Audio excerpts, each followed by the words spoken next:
Hi guys, my name is Raven, and thank you for joining me for our first episode of Turn Up. Now, this is the first episode, so I'm going to give you a breakdown. So, we're going to be doing this bi-weekly, and each episode, we're just going to give you some tips on ways to be safe, and party safe, and be fun, maybe even sober, and safe. I know spring break is coming up, so that's just turn up for 7 straight days. I already know what's up. Now I know the turn up is going to be real. All you're going to be thinking is turn down for what? But you need to remember, turn down for death. Sorry, that got a little intense. Now we're going to be interviewing lovely officers and representatives from our very own TU PD. And they're going to let you into some insight on why you need to party safe this spring break. My friend Nick Mercer will be interviewing. Enjoy. Hey everyone, my name is Nick Mercer, and today I am joined with 2 representatives from the Towson University Police Department. Hi, I'm Corporal Williams. I'm Captain Karen Johnson. So, thank you both so much for being here today. We just want to pick your brains a little bit and get your experience on alcohol and drugs on Towson's campus and hear some of your guys' thoughts. Okay. So, I guess my first question I'm just curious about is, talk to me about the prevalence of alcohol and drugs on Towson's campus. Well, we don't really know how prevalent it is on campus. We pretty much see the after effects of the alcohol consumption. So whether the students are either coming back on campus from consuming it off, or whether they're even here on campus and they're just consuming it, we don't know where.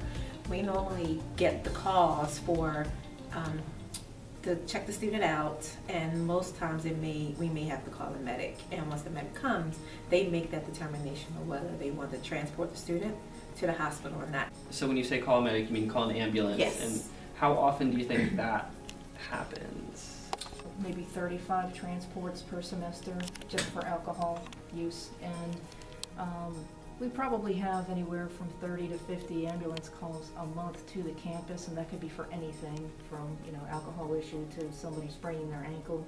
Mm-hmm. But when the medics arrive, assuming that it's an alcohol-related issue, the medics will evaluate the student to determine whether or not they have to be transported. And so if you add up all of those numbers and we say we're only transporting about 35 a semester, you can assume that we're evaluating many, many more who are calling for assistance, or a friend is calling for assistance, but it doesn't rise to the level of having to transport them to the hospital for treatment. Right. I'm wondering if you guys have any stories that you'd be interested in sharing with just Towson students about your experience with alcohol or drugs. Sure.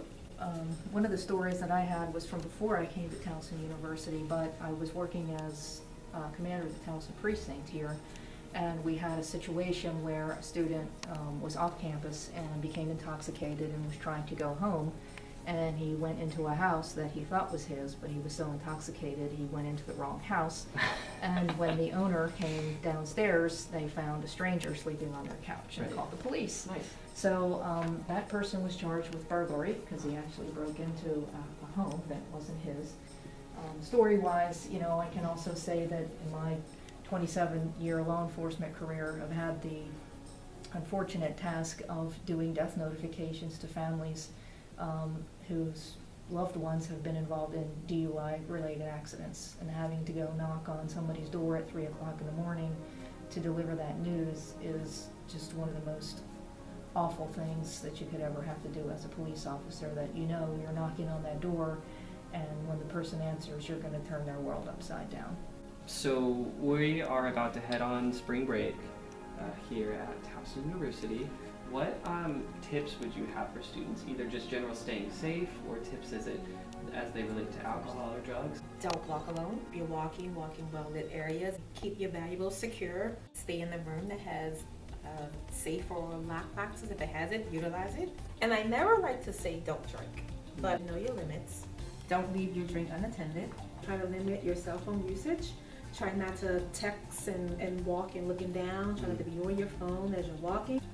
What I would say, last heard statements by many, many, many people. I never thought that would happen to me. You see it on the 6 o'clock news every night, right? I never thought that would happen to me. So whether it's being victimized in some type of a way, being involved in a serious crash because you were intoxicated, I never thought that would happen to me. Have a good time, don't have any life-altering experiences, come back to Towson and finish your education. Well, I want to thank you both for being here and giving up some valuable time of your day. We really appreciate it. And yeah, thank you so much for being here. My pleasure.